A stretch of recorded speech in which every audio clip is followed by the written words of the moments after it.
All right. Good evening, everyone. I think let's just get started. I was just resharing the link on a few groups.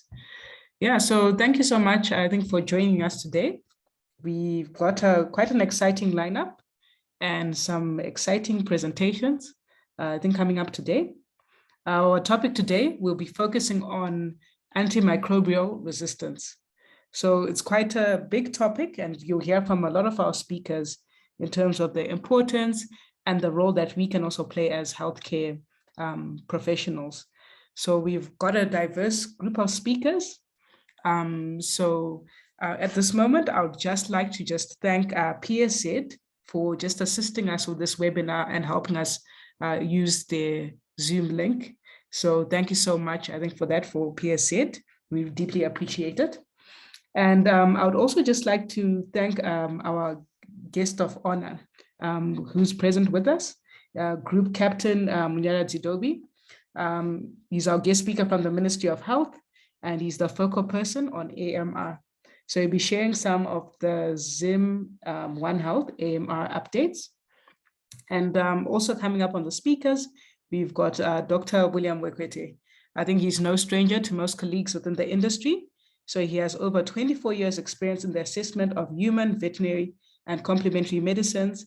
And he's currently a consultant to AMR quadruped. So FAO, UNEP, WHO, WOAH, and he's coordinating a lot of preparations for the first ever Global Human and Veterinary Medicines Regulatory Authority Summit and Forum to Preserve Antimicrobials. So this is planned for March 2023, and I'm sure he'll share more. And later on in the presentations, we will hear about One Health. So just to start us off, perhaps Dr. Wekwete, may you please upload your presentation.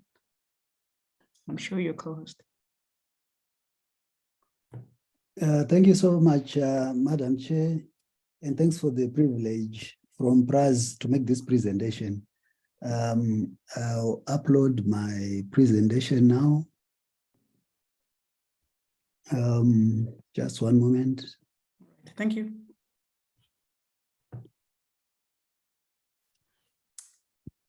Okay. Good evening, good afternoon, and good morning. I don't know where the people are connecting from, so we may be connecting from different time zones. So the presentation that I'm going to make is why human and animal health sectors must collaborate to address AMR. I will share my experience that I have gathered while I was working at MCAZ as the focal point on antimicrobial resistance. So while I was the focal point at MCAZ, I was also the focal point for the country for the OIE, which was Organization International Epizootis, the equivalent of WHO for animals. Now they are called World Organization for Animal Health, WOA. I also got the privilege of being in the One Health core group, where I ended up being the deputy chair. So I'm going to share my experience from that, and also the literature review that I have done while I'm doing consultants for WHO. So just as a background, what drives antimicrobial resistance is the overuse or misuse of antibiotics. So if you look into the human health sector, we have prescribers who prescribe medicines, who dispense medicines for the humans. And these are the ones who use the antibiotics. On the animal side, we have the prescribers and dispensers for animal medicines. So if they overuse and misuse antibiotics, then we have an increase in the emergence and spread of AMR. The regulators, they play a very important role because they set the rules for use of medicines. Just as an example, they make sure that the licensed prescribers and dispensers, they use registered products, they only prescribe when necessary, They dispense on the basis of a prescription. They counsel patients, farmers, and they follow standard treatment guidelines where we have first line, second line, third line. They follow the WHO aware classification where antibiotics are split into 3 groups. One is the access, which is mostly the first line, and those ones should be available in the health system, at least 60%.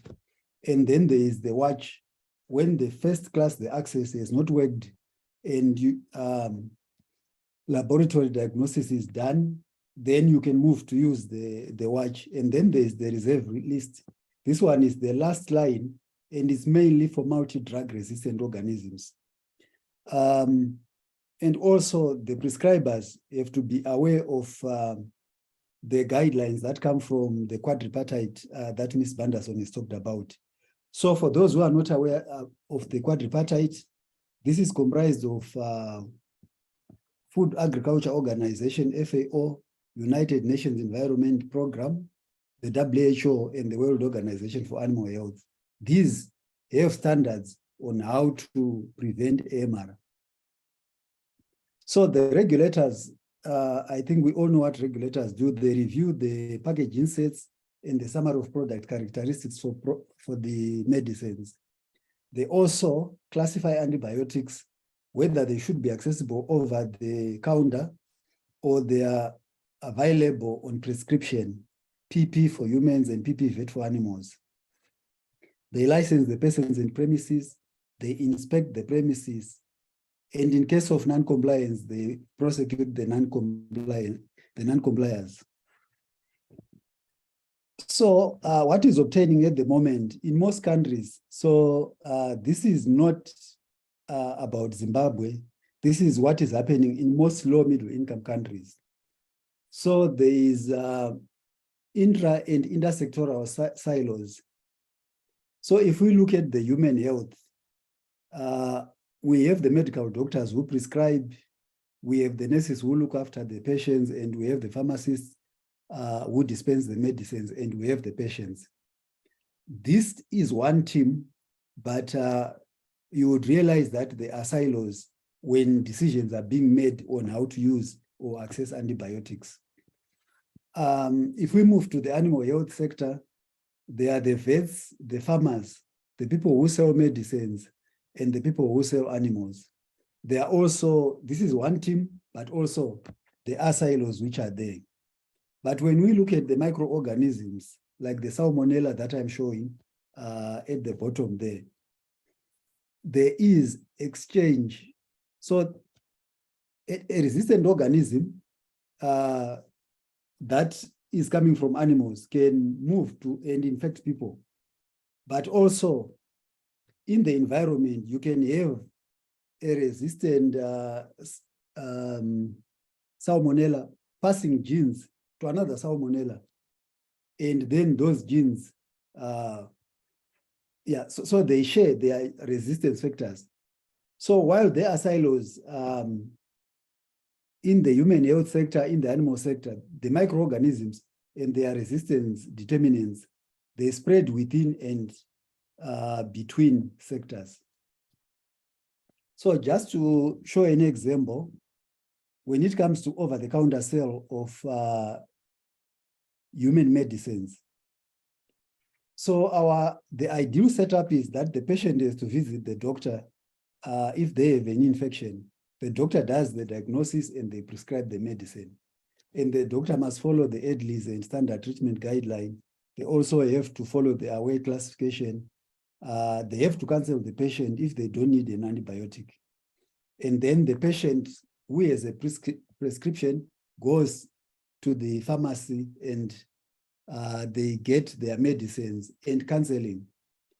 So recently I was at one pharmacy where I was taking an antibiotic. I think I was just being told that you take this after food, but there is no specific counseling to say this is an antibiotic, you must complete the course, even if you feel better earlier. So that information is not available at the moment. Then we also go to reality number one. we are not, this one in reality, number one, what is happening, the actors here, they are not really following the setup of our health system. So what you will have is a patient that suspects they have an infection, and they are avoiding going to the doctor, or to the hospital, because they are accused they don't want to pay prescription fees. And from their experience, probably they have gone to the same doctor last year when they had similar symptoms, and they know they are going to get amoxicillin. So they will just go to the pharmacy and try to talk to the pharmacist to say that, can I have an antibiotic? They will describe the symptoms, trying to induce the pharmacist to recommend amoxicillin. So this happens. There are no recent studies in Zimbabwe, but there are studies that have been done in Egypt, in India, where you would find that over-the-counter sale of antibiotics from licensed pharmacists, from informal traders, is high. So the other push factors that are there for this shortcut to happen is the owner of the business will be thinking about the overheads, the salaries. And if they realize that their partner, who is the pharmacist meeting the clients, is telling clients to go away, who could have paid money, then they will put pressure on the pharmacist to dispense. And there's also sale of antibiotics over the counter.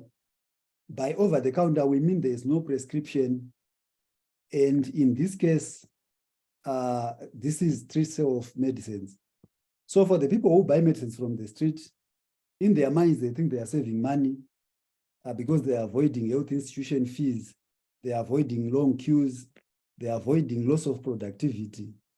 And in some cases, they can even buy a fraction of the tablets required. They can buy maybe 3 tablets today, and then when they make money tomorrow, they'll go and buy the next 2 tablets.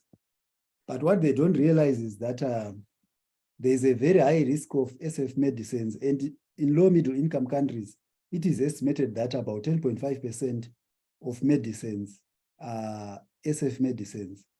And when they buy the medicines from the street, they don't get, the people that are giving them the medicine, they are not trained, they don't get appropriate advice, and there is actually risk that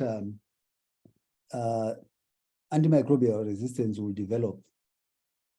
So if we look at the animal health sector, the sale of antibiotics, the ideal situation is that the farmer has to go to the vet. And the distribution channel in the vet sector is a bit different from the human sector. We have very few pharmacies that stock vet medicines. One, because the vet medicines, they are slow movers. And we have a few pharmacies that stock human and animal medicines. So the farmer can just go to the pharmacy, avoid the vet, and try to get the medicine. But they can also go to the street market. And another unique factor about the animal health sector is the farmer can buy feed that is medicated, which is already antibiotics. Or they can go to an agro dealer and they get over-the-counter medicines like tetracycline. So in Zimbabwe, tetracycline powder, the sulfur drugs, those ones can be accessed over the counter. The farmer can cross the border and they bring in the medicines. So why is collaboration required among the sectors? The resistant organisms and their mobile resistance genes can spread within and across sectors. Same or similar antibiotics are used in human and animal sectors. Misuse and overuse in one sector can affect the other sector. So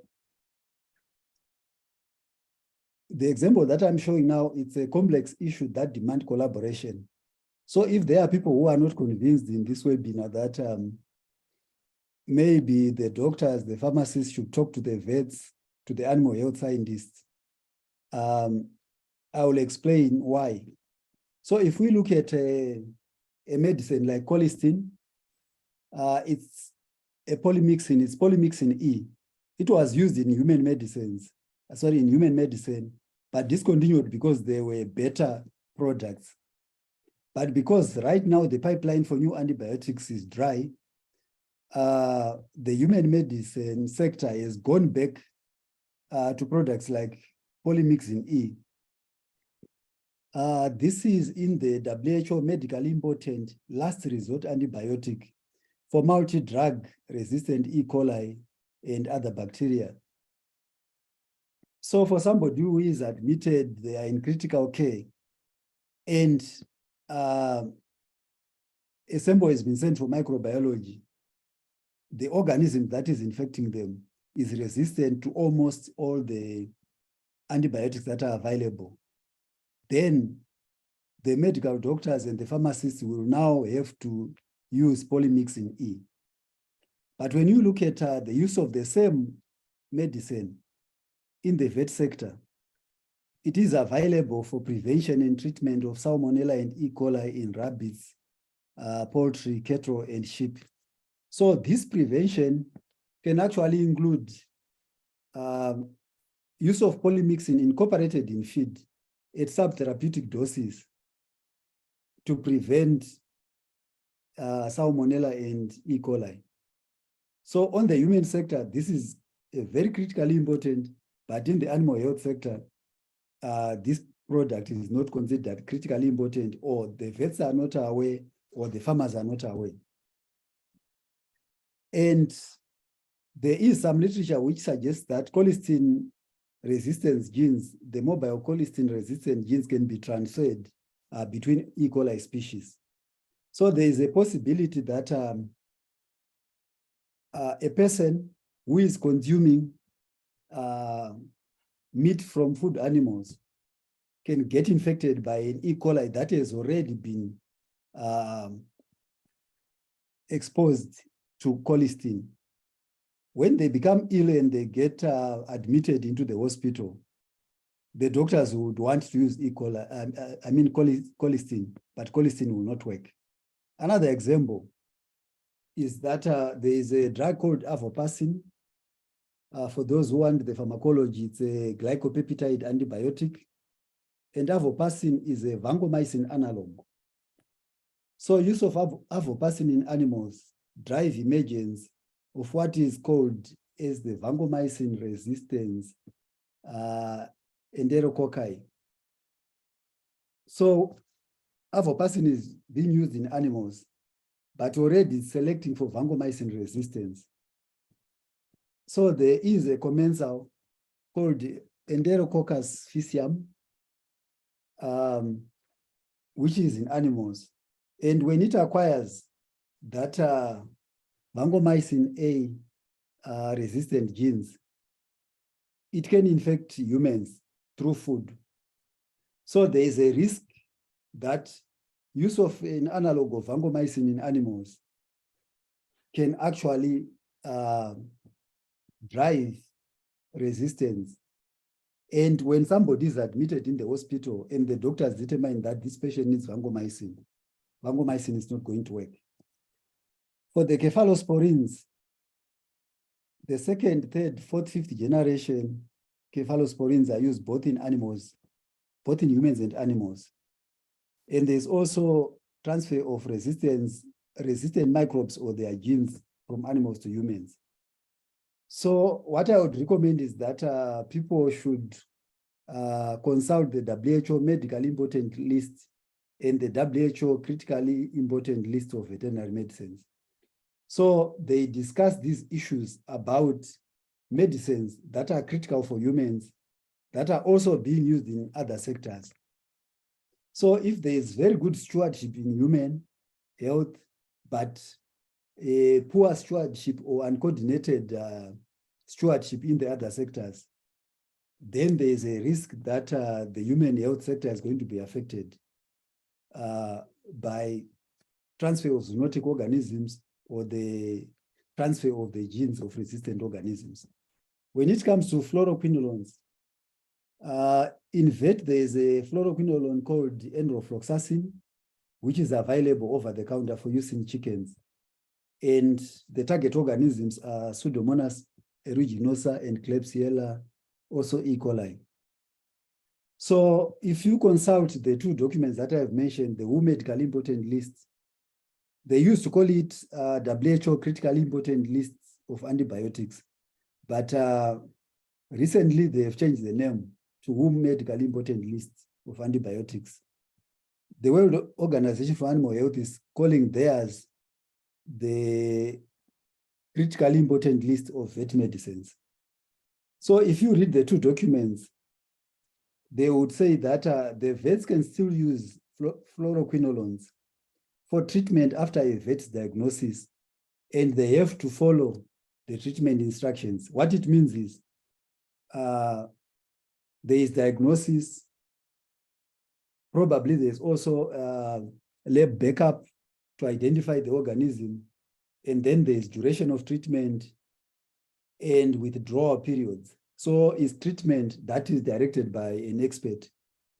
What is not required, what is not acceptable is that fluoroquinolones are used for prophylaxis, which is prevention, or growth promotion, just being added to the feed to prevent infection. So the other group that is mentioned in the WHO medical important list and also the World Organization for Animal Health veterinary critically important antibiotics are macrolides and ketolides. So in the vet sector, tylosin and tilmicocin are macrolide drugs that are used.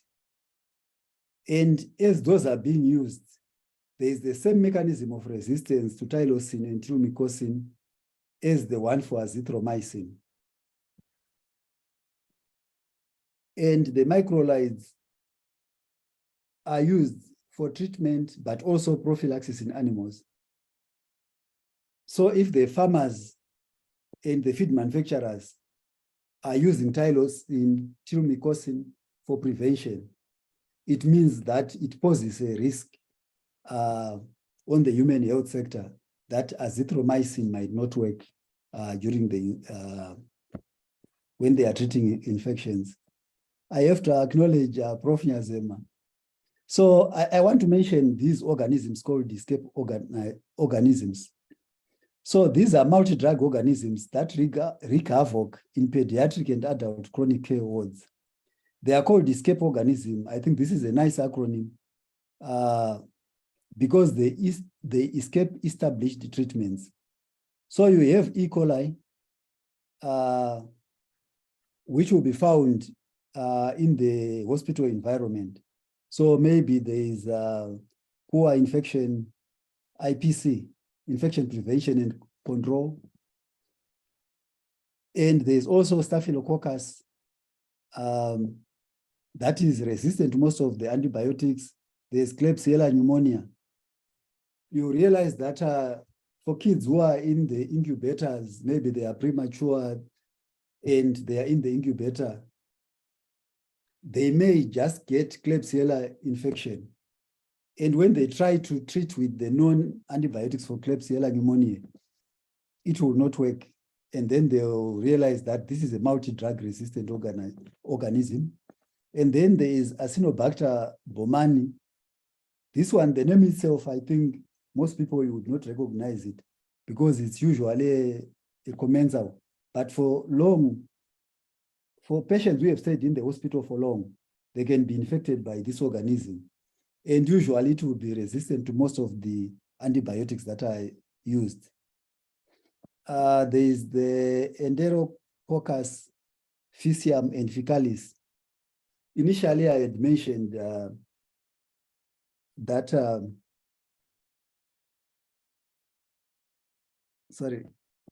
so I had mentioned this one. So this is a normal flora, but on the farms where they are using some antibiotics, they will select for this resistance in Enterococcus faecalis. And when it gets into the hospitals, then the patients who are infected, it will be difficult to treat them. I just want to go to the factors for successful collaboration.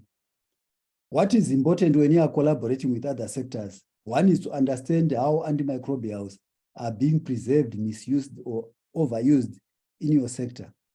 This is very important because if you bring the vets and the human healthcare together, and if the human healthcare team starts pointing fingers to the vets that all the problems that we are having is because you are using antibiotics for growth promotion, then there will be breakdown of communication. You also encourage the other sectors to do the same, to look into their sectors and see what is being done well, where are the challenges. And then there's also need to familiarize with international standards from the AMR quadripartite. So some of the standards that have very useful information to guide countries. There's the WHO medically important list of antibiotics. They discuss the issues that I have tried to address in depth. And then there's Codex Alimentarius. There's a guideline for risk assessment of foodborne antimicrobial resistance. So they will be looking at antibiotics that are used in animal production and how they can pose a risk to the consumers and even infections spreading in the human population. There is the World Organization for Animal Health, Terrestrial Animal Health Code. They have different chapters. There's introduction to AMR, AMR surveillance and monitoring quantities and usage patterns of antibiotics, responsible and prudent use for the vets and the paraveterinarians. And then there's risk assessment of AMR using antimicrobials in animals. And then there's the list of veterinary critically important antibiotics. So other factors for successful collaboration is to identify key actors and stakeholders and to prepare to help the affected parties find ways to comply, e.g. requesting the expertise of the quadripartite. So when you look at the farmer, it's very easy for everyone to blame the farmer that you are using antibiotics for growth promotion. But if you go into literature, there are studies which have been done on the advantages of growth promotion. So there will be about 7 to 10% increase in feed conversions, efficiency, and growth rate. So if you tell the farmer, stop using, they will not understand. So you have to find ways of help them to produce using other alternatives or improve biosecurity. So what is happening in that regard? FAO is helping farmers produce livestock with less or zero antibiotics through the farmer field schools. So they will identify a community, people who keep poultry, and then they have awareness sessions. The farmer brings their old chickens and they start raising them, and they will have regular meetings, and the farmer will give testimonials that I have raised this chicken following the advice. I have improved the conditions of the poultry houses. I have prevented infection, and I have not used antibiotics. So this is lived experience, and the farmers will learn from each other, and they will adopt the new standards. But there are also probiotics and other alternatives to using antibiotics. So the World Organization for Animal Health trains vet regulators on how to manage phasing out of medically important antibiotics that are used for growth promotion. Thank you very much. I did not cover the regulatory summit, but if people are interested, I'll just give a quick update. Back to you, Madam Chair. Thank you. All right. I think thank you very much, Dr. Wekwete, for that, I think, brilliant presentation. I'm sure we've seen a couple of lively responses on the group from, Prof. Katere. And I think you highlighted quite a number of key challenges that are present. And look, I certainly learned a lot about, the challenges that are present, and also looking at the animal health sector, and also the role that healthcare professionals and the various industries can play through collaboration. I think you can go ahead and just share a bit about the upcoming summit. It's okay, you can go ahead. And you can also post the link here And then once I also have the meeting, the summit information. And then what I can also do is that I can also send it to all registrants and members on email. Yeah. Okay, thank you so much, Madam Chair. So the quadripartite is arranging a meeting that will bring together heads of regulatory agencies for human medicines and animal medicines. That will be in March 2023, tentative dates, 22 to 23 March next year. So the goal of this meeting is to make sure that there is that dialogue between the regulators of human medicines and animal medicines. As you have realized, the animal health sector, human health sector are using the same antibiotics, but there could be different levels of stewardship for the antibiotics. And misuse and overuse in one sector can actually cause problems for the other sector. So there is need for that collaboration and common approach in addressing antibiotics. So one is to establish a permanent platform for communication. So if I might think in the Zimbabwean context, we have the EDLIS, the National Medicine Therapeutic Committee that looks at our medicines.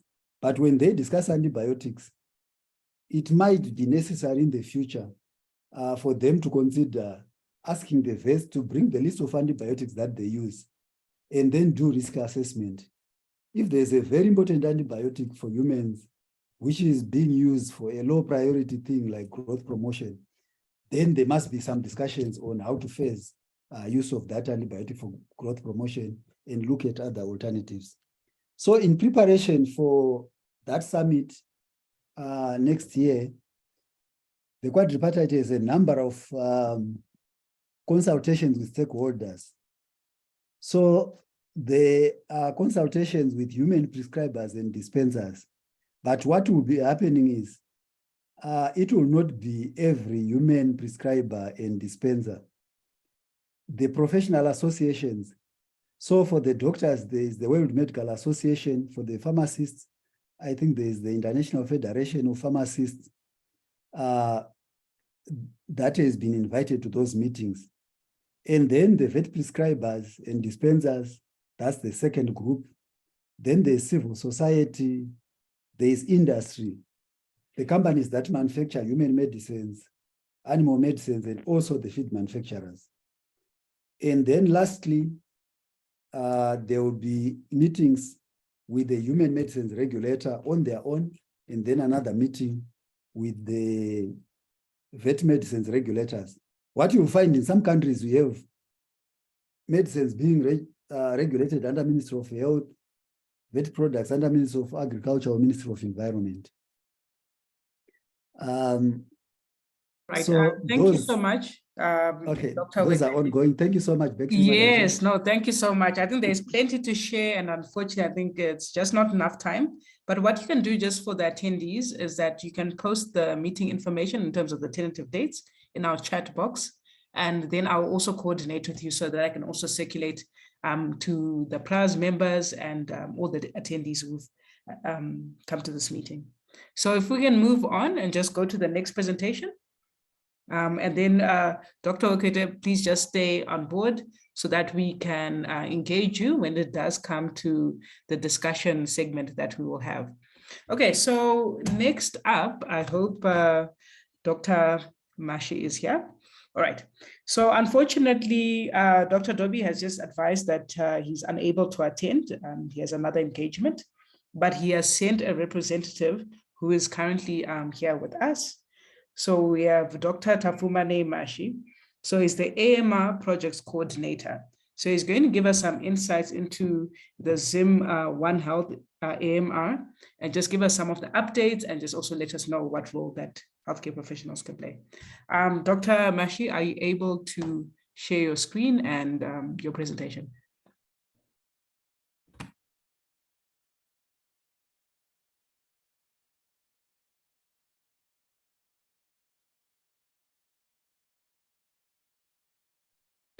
Hello, viewers, can you hear me? Yes, we can hear you, Dr. Mashe. And so, sorry, just give me 2 minutes. I just want to sort one or two, then I'll present. Sorry. All right. No, that's okay. That's okay. Sorry. We'll wait for you for 1 or 2 minutes. Thank you so much for being here. All right. So in the meantime, let me just share a bit about the One Health initiative. I think we've also heard from Dr. Wekwete, the collaboration between multiple sectors and ensuring that there's some sort of collaboration between the various industries in order to fight AMR. So what you'll hear in this next upcoming presentation is that One Health, it's an initiative from MoHCC.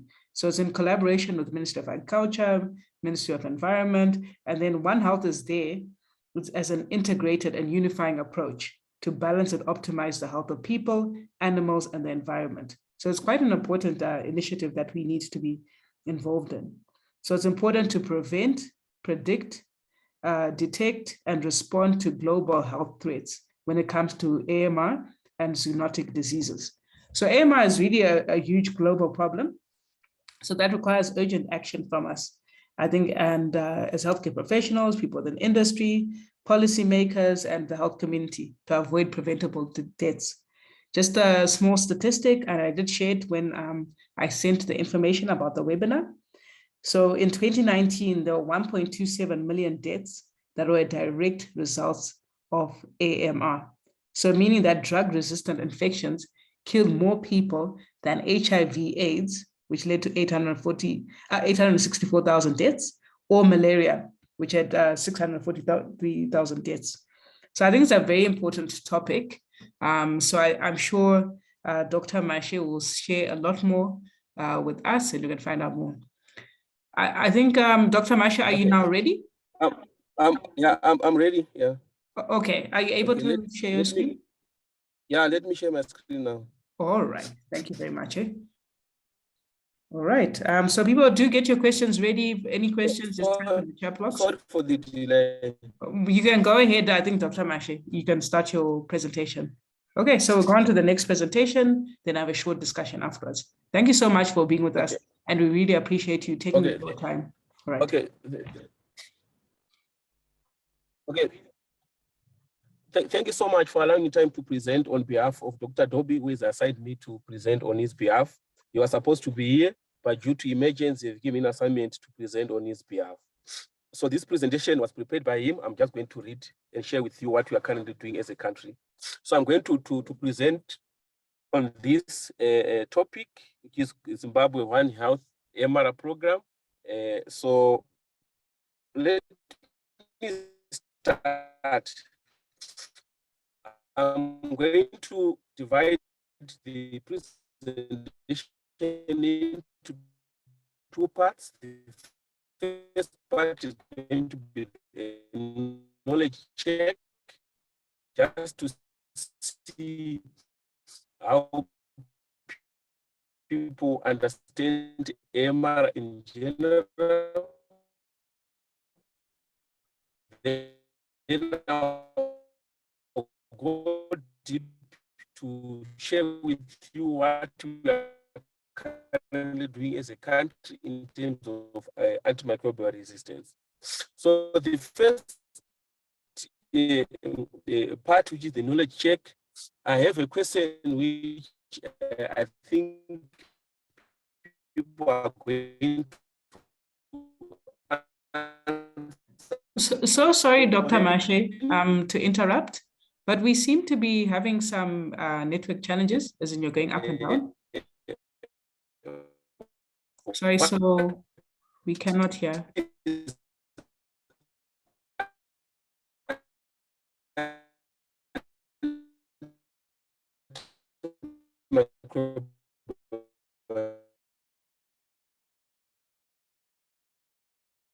Sorry about that. Let me see what we can do and see if we get Dr. Mashe back. But unfortunately, the network, I think we're looking forward to those updates.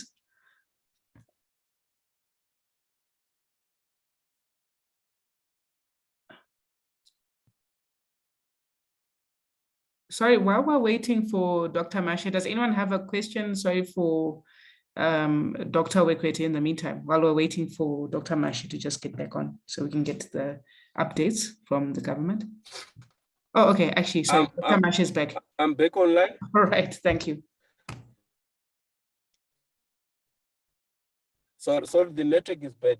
So my question is to just check if people understand what is antimicrobial resistance. So I have a question which I've posted to say what is antimicrobial resistance. So anyone to answer, then we move forward.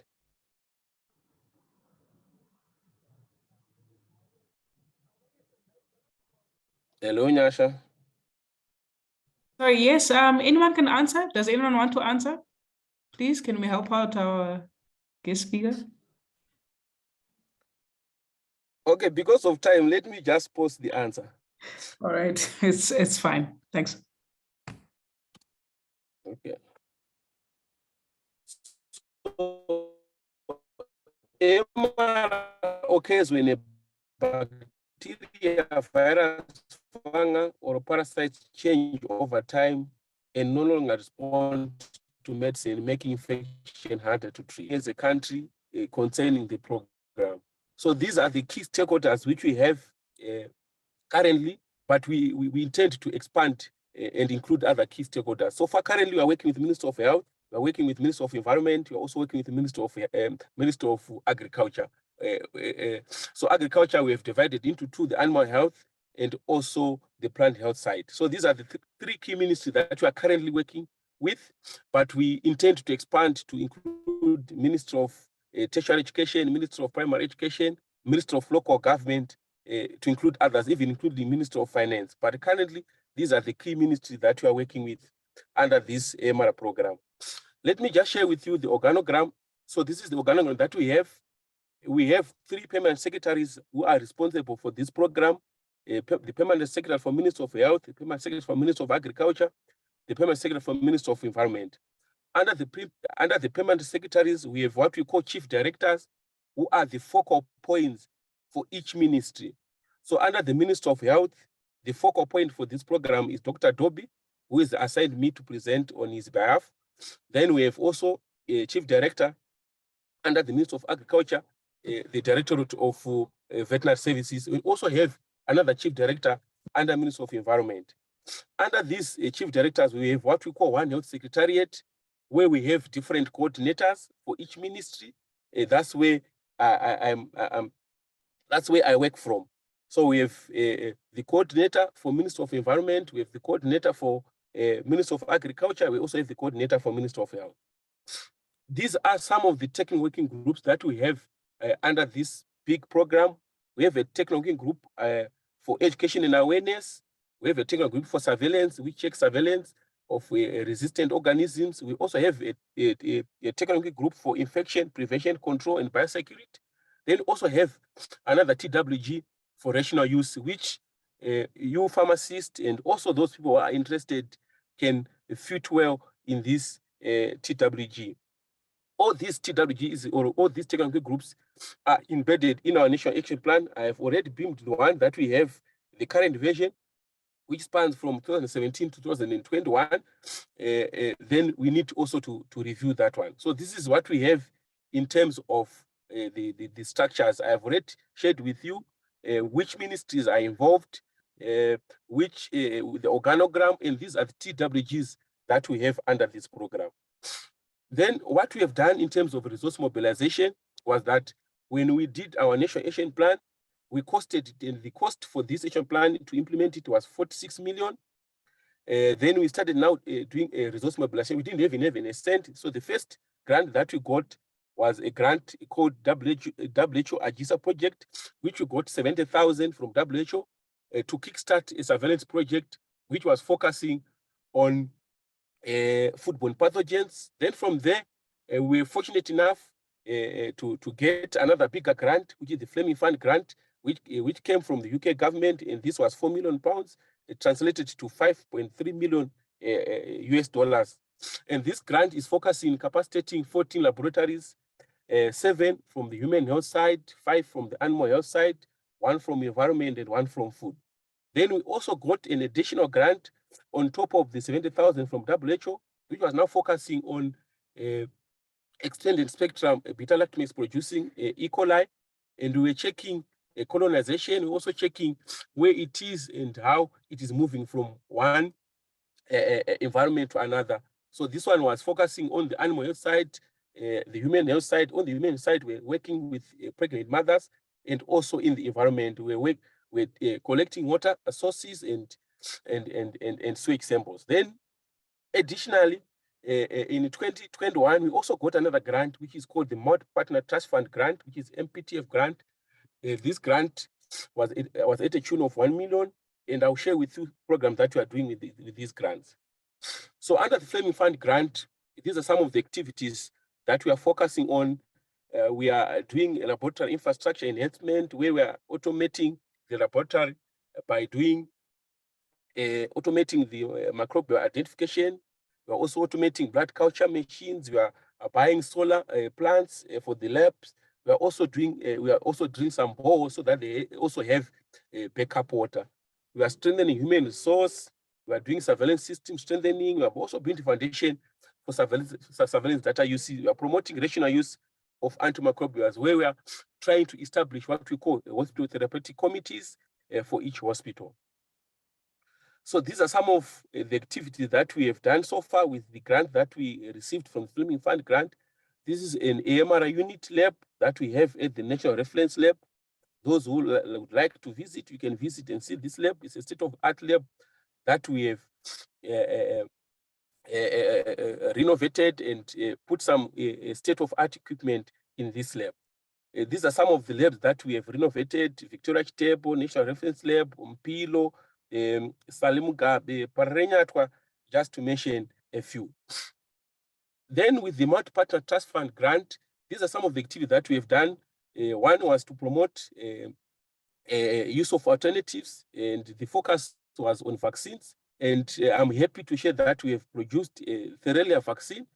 I think we have heard of Theilerlia vaccine being shared in different media facilities. It's one of the vaccines that we have managed to produce under this program. The reason for this vaccine production was that when animals are infected by Theilerlia, a lot of antibiotics are used to treat the animals. So we thought that if we introduce a vaccine, it's also going to reduce the use of antibiotics. I've heard Dr. Wekwete talking about overuse of antibiotics leading to resistance. So this was one of the reasons why we ended up producing this vaccine. As a country, we have introduced a typhoid vaccine. Then now we are now doing a post-typhoid surveillance to see, do we still have typhoid in Harare? If we have it, is this still infecting the vaccinated or the non-vaccinated? With this grant also, we are revising IPC guidelines, police strategies, so that we have a strong IPC system in our hospitals. We are also trying to set up a national hospital-acquired surveillance system, but we are starting with a pilot sites, which is Salimugabe and Parenyatwa. Then we're also doing an interesting study again, which I know a lot of pharmacists will be interested in when we want to check phosphate medicine and also legal drugs that are coming to Zimbabwe. So this is another interesting activity that we are doing with Medicines Control Authority of Zimbabwe to see what level of phosphate medicine do we have, and also where are these medicine coming from. So just to conclude the talk, I would like to share what I think and also what we think are the roles of pharmacists in this fight of AMR. These are just two that I've picked, but you can add more. We think that a pharmacist can help us in dispensing antibiotics in a safe, rational manner, and try to run away from issuing antibiotics without prescription. And also another bigger role that we think pharmacists can help us is also to spread awareness about the dangers of inappropriate use of antimicrobials. These are some of the next steps that we are focusing on AMR. We are in the process of applying for another grant, which is a 1.2 million grant. And we have two projects that we are focusing on. One of the projects is focusing on the education awareness, where we would want to promote this issue of antimicrobial resistance, try to develop some messages. And also pharmacists are also going to be involved in this work, we would want to develop some messages that are tailor-made to suit what pharmacists want. Then we are also revising our national education plan. As you've seen that it has already expired, we need a new education plan. So we're in the process of revising it. I would like to say thank you for listening and also for giving me time to present on behalf of Dr. Dobbie.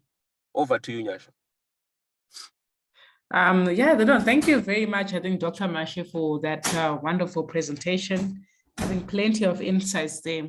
I think awareness is absolutely key. And I think we just appreciate as an organization for you taking the time to come and speak to us as a fraternity. So I think there's a lot that needs to be done in terms of rational prescribing, just raising awareness, and we really appreciate hearing about some of the updates and initiatives that are in place. I think there's certainly a big role. I'm also very interested in that spot checks on falsified medicines at the port. I think data and statistics are very important, and we always need a lot of information. So hopefully, I think some of these initiatives can also help us at a country level. All right, but thank you so much. I think we deeply appreciate you and your team for taking just the time for, I think, gracing our event and our webinar and sharing information with our healthcare professionals. And we also thank, I think, some of the Zim One Health AMR core group that has also come and attended this event. All right. I think for now, sorry, I know we're just running a bit late, so I'll just ask for a bit of patience as we just move over to our discussion session. We might just cut down just the time by a little bit, but I hope we can get some engagement from the floor. I've seen quite a number of messages on the WhatsApp group where people were thanking Dr. Wekwete, I think, for his presentation, and the information regarding the summit next year, the Global Human and Veterinary Regulatory Authority Summit, has been shared in the chat. So we can find more information there. So would anyone like to start off and ask a question? I'm not sure if I should pick people or I can just open it up to the floor.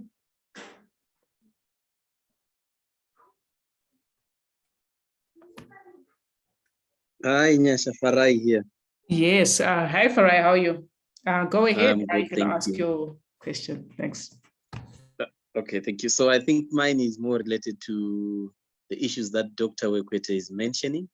And I think it's just to add maybe some of my experiences. I think I've noted, I was at a farm recently where someone was using the enrofloxacin that Dr. Wekwete is talking about. So they don't measure, they don't put they don't measure any dosage, they just take a bottle of enrofloxacin, they put it together with the drinking water. Then this is a company which was actually supplying eggs to one of these big chain supermarkets. So you can imagine the impact that this has. So I think this is a very important discussion, and I'm glad we're having it here. Thank you. All right, I think thank you very much. Dr. Wekwete, can we go around with the comments and then you answer at once? Or would you like to come in? Okay, thank you very much. I think we can go around with the comments and the questions, and then I'll respond once. Thank you. All right, you're welcome. Thank you so much. Yes, can we just have one or two other comments, and then we can direct them to the speakers. Anyone else?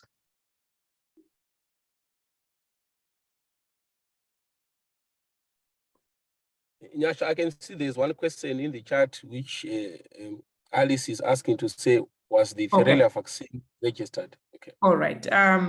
Yeah, sure. I think perhaps maybe we can go around and you can go ahead and answer that. Thank you, Dr. Mashe. Hello, Nyasha. Hi, Alice. How are you? You can go sorry, ahead. Sorry, I joined late. I was in another Zoom and no, it's okay. It's okay. You're here now. So yeah. You know, my interest is you know, the vaccines to me are very crucial because then it prevents overuse of antimicrobials. And from our animal health sector, we use a huge percentage, in fact, large amounts of antimicrobials or antibiotics are used in the animal health sector. So when I heard about malaria vaccine, I was excited, but I just wanted to know more because it has been responsible for quite a number of animal deaths in the last, 2 years?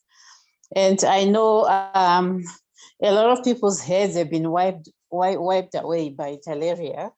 So I just wanted to find out, is this a registered product or is it an autogenous vaccine? What exactly is it? Is it registered in ZEM? Because honestly, I think farmers would be so grateful to have this. All right. Okay, thank you very much, Alice, for that question. I think, please, the speakers, can you just note that down? And then I'll give you a moment to respond. Is there any other questions or anyone who would also like to throw in their question? And then after this last question, we'll ask the speakers to respond.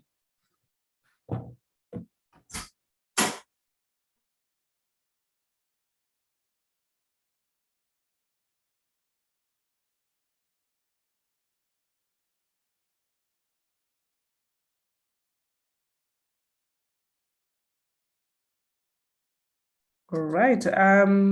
If there are no other questions at the moment, perhaps we'll ask you to just respond. Okay, thank you so much, Nyasha. Let me respond to the question which Alice asked to say, is it registered? Not yet, but we have already started the consultation with MCAZ so that this vaccine can be registered. But just to give you a background, Zimbabwe used to produce this vaccine and production stopped in 1989. So we have resuscitated something which was being produced in the country using now new technology and also revamping the system. So we are in the process now of doing the registration, following the legal way, so that this vaccine can be produced even at a larger scale. Currently, we are producing this vaccine at the severe with a limited capacity, but we intend now to have it produced at a larger scale.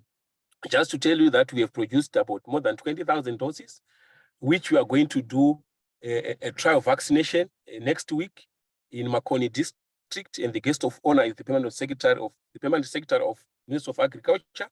I think you're also going to hear this in the media. So for us, it's a milestone, and we are happy to have this vaccine registered and be produced at a larger scale so that farmers can save their cattle. Over to you, Nyasha. Right. I think thank you so much for that response, Dr. Mashe. Just with a follow-up, if I can just add, I noticed in the One Health group, there was a bit of a discussion or a point that you had highlighted the other day. May you kindly elaborate on the difference between antimicrobial resistance and antibiotic resistance? Because perhaps these two are a bit mixed up. Thank you so much, Nyasha. That's an interesting question. So when you talk about antibiotic resistance, we are talking of bacteria. So if we now see an organism, a bacterial organism, being now resistant to an antibiotic which is used to which is to be sensitive to, that's what you call antibiotic resistance. So antibiotic, we are talking of bacterial infections. Then we talk of antimicrobial resistance, the broader term, which talks about antivirals, which talks about antifungals, which talks about antiparasitic drugs. So this one, it covers a lot of other issues. But for now, we have been focusing on revamping the bacterial side of antimicrobial resistance. But in a broader sense, it covers a lot, which even goes to extent of covering antiviral resistance. As you know, that there's a lot of HIV resistance, HIV in Zimbabwe due to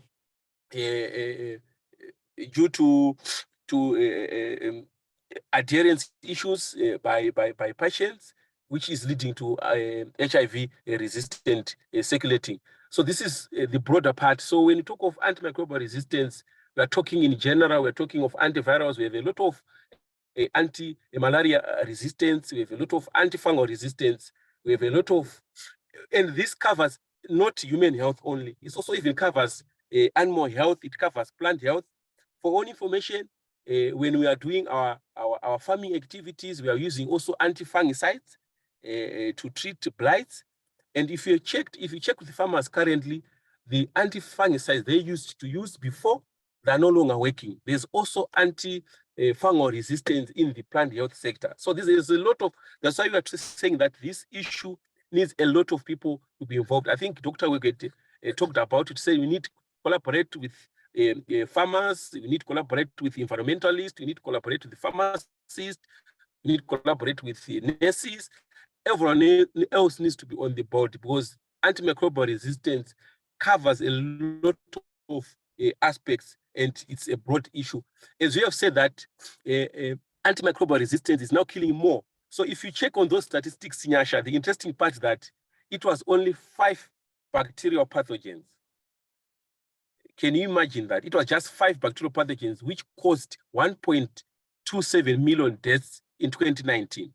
It was exclusive of other organisms. It was exclusive of the fungal, parasitic, and also even viruses. So it's a very complex issue which needs everyone to be on board. Over to you, Nyash.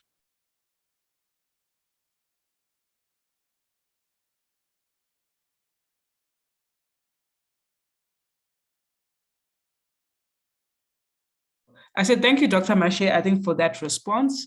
I think it's a very important area, and it's important we also get the statistics and the numbers right. This is where surveillance does come in, because otherwise we'll have a severe underestimation of the true burden of that AMR poses in our communities and globally. So I think thank you so much for taking the time to explain that. Sorry, we'll go over to Dr. Wekwete, if you can also respond to the questions posed to you. And then after that, we'll round up. Yeah, sorry about that. Okay, thank you so much. I think Farai made a comment about enrofloxacin being used on the farm without any measurement.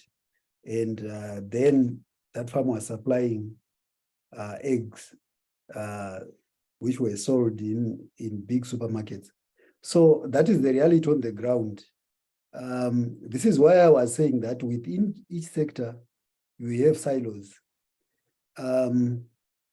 Just to add to what Farai said, if any one of you is a chicken farmer and you go and buy day-old chicks, when you buy your day-old chicks, they will cross-sell to you that you must get tetracycline powder, you must get ESB3, you must get, some will even give you a concoction that is erythromycin, colistin, plus another antibiotic.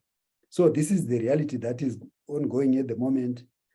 And you have some big pharmaceutical companies, big names, who make these products. In their countries, these products are banned, but they supply. So you'll find that there will be some companies in Europe, they get colistin from China, they pack it in their country, and they explain to the regulator that this banned antibiotic for use for growth promotion is required in the low middle income countries, and they will supply and they make business. So this is the reality that we are facing.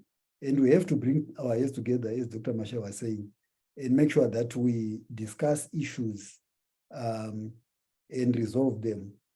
So my last reflection is that I hope I have tried to convince people why we should adopt collaboration, one health approach, because there is this siloism that has been promoted since our training. I think people have trained in different schools and you pay no regard to the other people, but this AMR thing, it requires all of society, cross-sectoral collaboration. Thank you, Madam Chair, back to you. Okay, thank you so much, I think, for that, Dr. Wekwete. And I think with those words, it's quite important. You've highlighted collaboration as the key in this. And I think the awareness part is also equally important. And this is why we appreciate even having discussions, engagements, and webinars like this. I think this needs to be a continual conversation and not just a one-off. And I'm sure early next year, perhaps after you come back from the summit, we can also have another engagement where you come and also unpack in terms of the response, any feedback, and any key highlights. I think we've got a number of professionals here. So it's not just, we've got pharmacists, we've got doctors, we've got professors, people in multiple industries. So please carry on sharing some insights with us and raise the awareness. And then soon enough, we also hope to rope in a lot more from the animal health industry. so that we can get more. So just a last question, and I hope I can just get a quick response before we close this meeting. But Prof. Katera was saying what awareness raising is being done on the ground. So I think he's speaking to the public, because I think one thing that you have mentioned is when it comes to the animal health products, I think we have a lot of veterinary shops. We also have a lot of health shops that are registered, and people have access to all sorts of places in terms of the farmers. So yeah, what awareness is also being done, I think in general, to those on the ground and the public. Dr. Wekwete or Dr. Mashe, may you please answer that, and then we close up. Thank you. I'll give precedence to Dr. Mashe if he is still connected. But if he is not, then I'll try to explain. Dr. Mashe, are you connected? Okay. Can you hear me? Oh, yes, we can hear you. You can proceed. Thank you. Okay, thank you so much for your question. That's a very interesting question to say what awareness activities are being done on the ground, especially to the general public. What I can say, we have not done much on that one. Why we didn't do much, it was because we thought, let's start with the professionals. So currently, what we are currently doing is to raise awareness among the professionals who are dispensing antimicrobials, who are also working with antimicrobials on a daily basis. So that's what we are currently doing, but we intend now to spread the net to the general public. I think I've mentioned to say that we have applied for a grant, which is just going to be focusing on awareness raising to the general public. And we are hopeful this grant is going to come our way. So starting next year, we are going to hear a lot, also giving this awareness. But as I can say right now, we have produced a jingle, which we think we are going to launch it next year, this week or next week, where we would want to play it on radio. We even have a video. So this jingle, we are going to use it to just raise awareness on antimicrobial resistance to the general public. But more work is going to happen next year when we receive the grant that is specific for education and awareness. Over to you. I think Dr. Wekwete can also add more information on what we are currently doing on the ground. Okay, yeah. Thank you so much, Dr. Mashe. So I think you saw the National Action Plan, which was launched in 2017. So every year there is World Antibiotic Week, which starts on the 18th, and it's a week long. So there are a number of activities. So the core group is, in the past, held some public lectures at UZ, bring together students from the medical school, from the vet school, tech quiz. I think you saw from Dr. Mashe's first slide, there was a kid who was there and there was a mic. So that was it was an awareness event. When we have some meetings, we have kids, we have rehearsed some songs about AMR, or they make poems. So what I would encourage people is every year, check for WAAW, World Antibiotic Awareness Week, and there will be some programs that have happened. So comparatively speaking, Dr. Mashe is saying that we haven't done as much, but work has been done during those World Antibiotic Awareness Weeks. And we also have some drama groups acting during the World Antibiotic Awareness Week. Thank you. All right, I think thank you very much for those comments. I think Dr. Mashe and Dr. Wekwete, I think we appreciate that. I think a lot more information can always be shared. I have sent the link with regard to the Zim One Health group. So a lot more people, you can get updates, you can find out everything that's going on with AMR. I think we just right now want to close up the meeting, and we'll just like to once again thank the Minister of Health. And thank you so much to Dr. Dobbie. We also thank Dr. Mashe for coming through to the meeting and presenting and sharing with us some updates. I think some PPPs and public-private partnerships are absolutely important. Let's see where we can collaborate and work together. And thank you very much for sharing a lot more information with healthcare professionals and hopefully soon enough the public at large. I think we can all play our role when it comes to this issue on AMR. And lastly, I think, once again, thank you so much to Dr. Wekwete for, I think, suggesting this webinar and presenting it a bit on short notice, but we deeply appreciate that as we come to the end of the year. But we surely will engage you early next year so that we can get also some updates, or in second quarter, we can get some updates next year. But thank you very much, and apologies everyone for starting a bit late. We had some technical issues. The certificates will be sorted out in first week of December, so apologies not having them here. But thank you very much, everyone. I think we'll close the meeting now. Have a good night. Thank you, Madam Chair. Bye-bye. Thank you. Goodbye. Thank you.